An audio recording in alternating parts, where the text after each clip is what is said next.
ನಮಸ್ಕಾರ ಸ್ನೇಹಿತರೆ, ನಮ್ಮ ನಂಬಿಕೆಗೆ ಸ್ವಾಗತ ಸುಸ್ವಾಗತ. ಸ್ನೇಹಿತರೆ, ನಮ್ಮ ಭಾರತ ಮಾತ್ರವಲ್ಲ, ಇಡೀ ವಿಶ್ವದಲ್ಲಿ ನಾನಾ ಪುರಾತನ ಸನಾತನ ಹಿಂದೂ ದೇವಾಲಯಗಳು ಅಸ್ತಿತ್ವದಲ್ಲಿದೆ. ಒಂದೊಂದು ದೇವಾಲಯದ ನಿರ್ಮಾಣದ ಹಿಂದಿನ ಕುತೂಹಲಕರ ಸಂಗತಿಗಳು ಸಹಸ್ರಾರು ವರ್ಷಗಳೇ ಕಳೆದರೂ ಕೂಡ ಇಂದಿಗೂ ವಿಸ್ಮಯವನ್ನ ಮೂಡಿಸುತ್ತಲೇ ಇವೆ. ಅಂತಹ ದೇವಾಲಯಗಳ ಹಿನ್ನೆಲೆ ಹಾಗೂ ಕಥಾನಕಗಳನ್ನು ತಿಳಿದರಂತೂ ನಮ್ಮೆಲ್ಲರನ್ನೂ ದಿಗ್ಭ್ರಮೆಗೊಳಿಸುತ್ತವೆ. ಇಂದಿನ ಸಂಚಿಕೆಯಲ್ಲೂ ಅಂಥದ್ದೇ ನಿಗೂಢವಾದ ಅಚ್ಚರಿ ಹುಟ್ಟಿಸುವ ದೇವಸ್ಥಾನವಿದೆ. ಈ ದೇವಾಲಯಕ್ಕೆ ಅವಿವಾಹಿತರಿಗೆ ಪ್ರವೇಶವೇ ಇಲ್ಲ. ಒಂದು ವೇಳೆ ಅವಿವಾಹಿತರೇನಾದರೂ ಈ ದೇವಾಲಯಕ್ಕೆ ಹೋದರೆ ಅಂಥವರಿಗೆ ನೂರಾರು ಹಾವುಗಳು ಅಡ್ಡ ಹಾಕ್ತವೆ. ಅಂಥವರು 6 ತಿಂಗಳೊಳಗೆ ಬೇರೆ ಬೇರೆಯಾಗ್ತಾರೆ ಅನ್ನುವ ನಂಬಿಕೆ ಅಲ್ಲಿನ ಸ್ಥಳೀಯರದ್ದು. ಅಲ್ಲದೆ ಈ ದೇವಾಲಯವಿರೋದು ಸಮುದ್ರದ ಮಧ್ಯದಲ್ಲಿ. ಸಮುದ್ರದ ಮಧ್ಯದಲ್ಲಿರುವ ದೇವಾಲಯದಲ್ಲಿ ಸಾವಿರಾರು ಹಾವುಗಳ ಅಂತ ಕುತೂಹಲ ಹುಟ್ಟದೇ ಇರದು.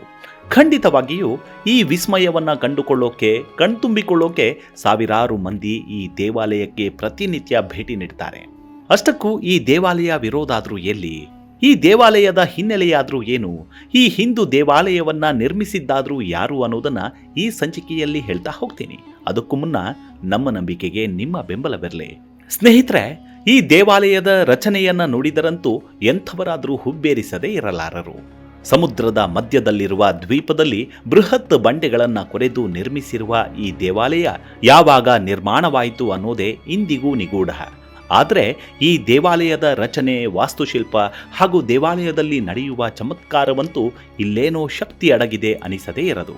ಅಷ್ಟಕ್ಕೂ ಈ ದೇವಾಲಯವಿರೋದು ಎಲ್ಲಿ ಅಂದ್ರೆ ಇಂಡೋನೇಷ್ಯಾದ ಬಾಲಿಯಲ್ಲಿ. ಈ ದೇವಾಲಯವನ್ನ ತನಾಹ್ ಲಾಟ್ ದೇವಾಲಯ ಅಂತ ಕರೀತಾರೆ. ಈ ದೇವಾಲಯಕ್ಕೇನಾದ್ರೂ ಅವಿವಾಹಿತ ಜೋಡಿಗಳು ಹೋದ್ರೆ ಶಾಪಗ್ರಸ್ತರಾಗ್ತಾರಂತೆ, ಘೋರ ಪಾಪಕ್ಕೆ ಗುರಿ ಆಗ್ತಾರೆ ಎಂದೇ ಸ್ಥಳೀಯರು ನಂಬ್ತಾರೆ.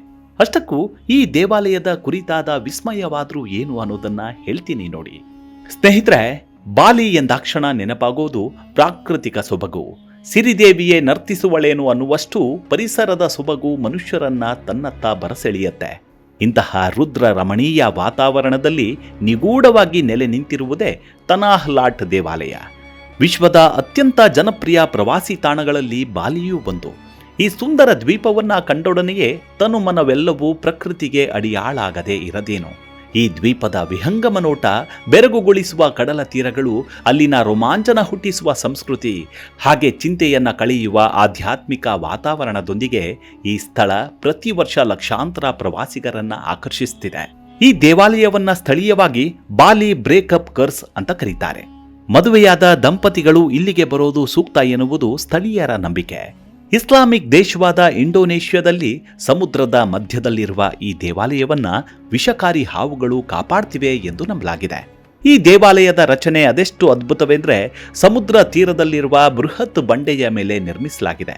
ಇದು ಸುಮಾರು 800 ವರ್ಷಗಳಷ್ಟು ಹಳೆಯದಾದ ದೇವಾಲಯ. ಇದನ್ನ ತನಾಹ್ ಲೋತ್ ದೇವಾಲಯ ಅಂತ ಸ್ಥಳೀಯವಾಗಿ ಕರೀತಾರೆ. ತನಾಹ್ ಲೋತ್ ಅಂದ್ರೆ ಸಮುದ್ರ ಭೂಮಿ ಎಂದರ್ಥ. ಈ ದೇವಾಲಯದ ಸೌಂದರ್ಯವು ಅದೆಷ್ಟು ಅದ್ಭುತವಾಗಿದೆ ಅಂದ್ರೆ ಇಂಡೋನೇಷ್ಯಾಕ್ಕೆ ಭೇಟಿ ನೀಡುವವರು ಈ ದೇವಾಲಯವನ್ನ ಮಿಸ್ ಮಾಡ್ಕೊಳ್ಳೋದಿಲ್ಲ. ಈ ದೇವಾಲಯ ಬಾಲಿಯ ನೈಋತ್ಯ ಕರಾವಳಿಯಲ್ಲಿದೆ. ಈ ದ್ವೀಪವನ್ನ ರಕ್ಷಿಸುವ 7 ಸಮುದ್ರಗಳಲ್ಲಿ ಇದೂ ಒಂದು ಎಂದು ನಂಬ್ತಾರೆ. ಸ್ಥಳೀಯ ದಂತಕಥೆಯ ಪ್ರಕಾರ ಒಂದು ದಿನ ಪ್ರೇಮಿಗಳಾಗಿದ್ದಂತಹ ಜಾವಾದ ರಾಜ್ಕುಮಾರ ಮತ್ತು ಸ್ಥಳೀಯ ಪ್ರಾಂತ್ಯದ ರಾಜ್ಕುಮಾರಿ ಇಲ್ಲಿನ ಸುಂದರವಾದ ಪ್ರಣಯಭರಿತ ಸೂರ್ಯಾಸ್ತವನ್ನು ವೀಕ್ಷಿಸಲು ಇದೇ ತನಾಹ್ ಲಾಟ್ ದೇವಸ್ಥಾನಕ್ಕೆ ಬಂದಿದ್ದರಂತೆ. ಆದರೆ ಅವರಿಗೆ ಮದುವೆಯಾಗಿರಲಿಲ್ಲ. ಆದರೂ ಪ್ರೀತಿಯ ಬಲೆಯೊಳಗೆ ಬಂಧಿಯಾಗಿದ್ದ ಜೀವಂತ ಶವಗಳಾಗಿದ್ದರು ಅವರು. ಅನುದಿನವೂ ಬಿಟ್ಟಿರಲಾರದ ಅಗಾಧವಾದ ಸೆಳೆತ ಇಬ್ಬರ ಮಧ್ಯೆಯೂ ಮೂಡಿತ್ತು. ಹೀಗೆ ಇಲ್ಲಿಗೆ ಬಂದು ಏಕಾಂತದಲ್ಲಿದ್ದವರಿಗೆ ಅದೇನಾಯ್ತೋ ಏನೋ, ಇದ್ದಕ್ಕಿದ್ದಂತೆಯೇ ರಾಜ್ಕುಮಾರ ತೀವ್ರ ದುಃಖಿತನಾದ. ಆ ರಾಜಕುಮಾರಿಯನ್ನ ಹೇಳದೆ ಕೇಳದೆ ತೊರೆದು ಬಿಟ್ಟ.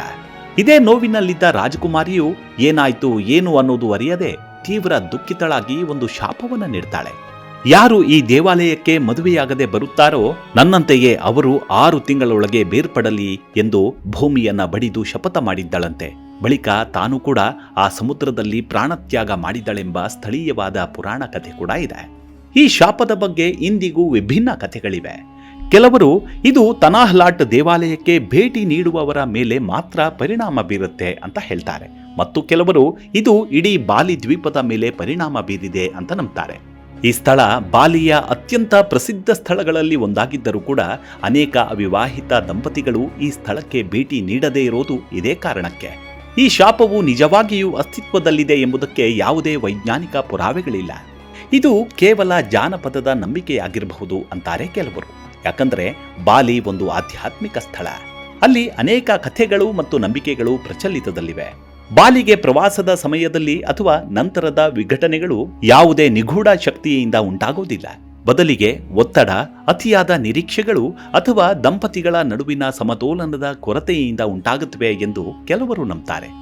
ಧಾರ್ಮಿಕ ನಂಬಿಕೆಯ ಪ್ರಕಾರ 13ನೆಯ ಶತಮಾನದಲ್ಲಿ ನಿರರ್ಥ ಎಂಬ ಪುರೋಹಿತರು ಕಡಲ ತೀರದ ಉದ್ದಕ್ಕೂ ಪಾದಯಾತ್ರೆ ಮಾಡಿಕೊಂಡು ಬರುತ್ತಿರುವಾಗ ಅವರಿಗೆ ಈ ರಮಣೀಯವಾದ ಸ್ಥಳ ಕಾಣಿಸುತ್ತೆ. ಈ ಸ್ಥಳದ ಸೌಂದರ್ಯವು ಅವರನ್ನ ಅತೀವವಾಗಿ ಆಕರ್ಷಿಸುತ್ತೆ. ಅವರು ಇಲ್ಲಿಯೇ ಕೆಲ ಕಾಲ ಉಳಿಯಲು ನಿರ್ಧರಿಸ್ತಾರೆ. ಇಲ್ಲಿನ ಸೌಂದರ್ಯದಿಂದಾಗಿ ಈ ಸ್ಥಳದಲ್ಲಿ ದೇವಾಲಯವನ್ನ ನಿರ್ಮಿಸಲು ಪುರೋಹಿತರು ಸ್ಥಳೀಯ ಮೀನುಗಾರರ ಸಹಾಯವನ್ನ ಪಡೆದು ಈ ದೇವಾಲಯವನ್ನ ನಿರ್ಮಿಸಿದ್ರು ಎಂಬ ಕಥೆಯೂ ಇದೆ. ಬೃಹತ್ ಬಂಡೆಯ ಮೇಲೆ ನಿರ್ಮಿಸಲಾದ ಈ ದೇವಾಲಯವು ಸಮುದ್ರ ರಾಜನಿಗೆ ಸಮರ್ಪಿತವಾಗಿರುವಂಥದ್ದು. ಸಮುದ್ರದಲ್ಲಿ ನಿರ್ಮಿಸಲಾದ ಈ ದೇವಾಲಯದ ರಕ್ಷಣೆಗೆ ಅಂತಲೇ ವಿಷಕಾರಿ ಹಾವುಗಳನ್ನು ನಿಯೋಜಿಸಿದ್ದಾರೆ ಆ ಪುರೋಹಿತರು ಅಂತ ನಂಬ್ತಾರೆ. ವಿಷಕಾರಿ ಹಾವುಗಳು ಯಾವಾಗಲೂ ಬಂಡೆಯ ಕೆಳಗಿದ್ದು ದೇವಾಲಯವನ್ನ ದುಷ್ಟ ಶಕ್ತಿಗಳಿಂದ ಮತ್ತು ಒಳನುಗ್ಗುವವರಿಂದ ರಕ್ಷಿಸ್ತಿವೆ ಎಂದು ಹೇಳಲಾಗತ್ತೆ. ಪುರೋಹಿತ ನಿರರ್ಥರು ತಮ್ಮ ಅದಮ್ಯ ಶಕ್ತಿಯಿಂದ ಬೃಹತ್ ಸಮುದ್ರದ ಹಾವನ್ನ ಸೃಷ್ಟಿಸಿದ್ದಾರೆ ಎಂದು ನಂಬ್ತಾರೆ. ಅದು ಇಂದಿಗೂ ಈ ದೇವಾಲಯವನ್ನ ರಕ್ಷಿಸುತ್ತಿದೆ ಎಂಬುದು ಇಲ್ಲಿನವರ ನಂಬಿಕೆ. 1980ರಲ್ಲಿ ದೇವಾಲಯದ ಬಂಡೆ ಕುಸಿಯಲು ಪ್ರಾರಂಭಿಸುತ್ತೆ. ಹಾಗಾಗಿ ಇಂಡೋನೇಷ್ಯಾ ಸರ್ಕಾರ ಈ ಸ್ಥಳವನ್ನ ಅಪಾಯಕಾರಿ ಎಂದು ರೆಡ್ ಝೋನ್ ಪಟ್ಟಿಗೆ ಸೇರಿಸಿತ್ತು. ಆದರೆ ಜಪಾನ್ ಸರ್ಕಾರ ದೇವಾಲಯದ ದುರಸ್ತಿ ಕಾರ್ಯಕ್ಕೆ ಮುಂದಾಯಿತಲ್ಲದೆ ಇಂಡೋನೇಷ್ಯನ್ ಸರ್ಕಾರಕ್ಕೆ 800 ಬಿಲಿಯನ್ ಇಂಡೋನೇಷ್ಯನ್ ರೂಪಾಯಿ ಸಾಲವನ್ನು ನೀಡಿತು. ಇದರ ಪರಿಣಾಮವಾಗಿ ತನಾಹ್ಲಾಟ್ನ ಬಂಡೆಯ ಸರಿಸುಮಾರು 1/3 ಭಾಗವನ್ನ ಜಪಾನಿ ತಂತ್ರಜ್ಞಾನದಿಂದ ಕೃತಕ ಬಂಡೆಯನ್ನ ರಚಿಸಿ ಮೇಲ್ಭಾಗಕ್ಕೆ ಮತ್ತಷ್ಟು ಬಲ ನೀಡಿದೆ. ನಾವು ಸಾಮಾನ್ಯವಾಗಿ ಕೆಲವೊಂದು ಸಿನಿಮಾಗಳಲ್ಲಿ, ಧಾರಾವಾಹಿಗಳಲ್ಲಿ ಹಾವುಗಳು ದೇವಾಲಯವನ್ನ, ನಿಧಿಯನ್ನ ಕಾಯುತ್ತಿರುವುದನ್ನು ನೋಡಿರ್ತೇವೆ. ಆದರೆ ನೈಜವಾಗಿಯೂ ಹಾವುಗಳು ಒಂದು ದೇವಾಲಯದ ರಕ್ಷಕರಾಗಿ ನಿಂತಿವೆ ಅಂದರೆ ಅದು ನಿಜವಾಗ್ಲೂ ಅಚ್ಚರಿಯನ್ನುಂಟು ಮಾಡುವ ಸಂಗತಿಯೇ. ನೋಡಲು ಸುಂದರವಾಗಿರುವುದು ಮಾತ್ರವಲ್ಲ, ರಹಸ್ಯ ವಿಚಾರಗಳನ್ನು ಹೊಂದಿರುವ ಈ ದೇವಾಲಯ ಹಿಂದೂ ಪುರಾತನ ಸಂಸ್ಕೃತಿಗೆ ಹಿಡಿದ ಕೈಗನ್ನಡಿ ಇದ್ದಂತೆ. ಮುಂದಿನ ಸಂಚಿಕೆಯಲ್ಲಿ ಮತ್ತೆ ಸಿಗೋಣ. ಅಲ್ಲಿವರೆಗೂ ನಿಮ್ಮ ಆರೋಗ್ಯದ ಕಡೆ ಗಮನವಿರಲಿ. Take care. ನಮಸ್ಕಾರ.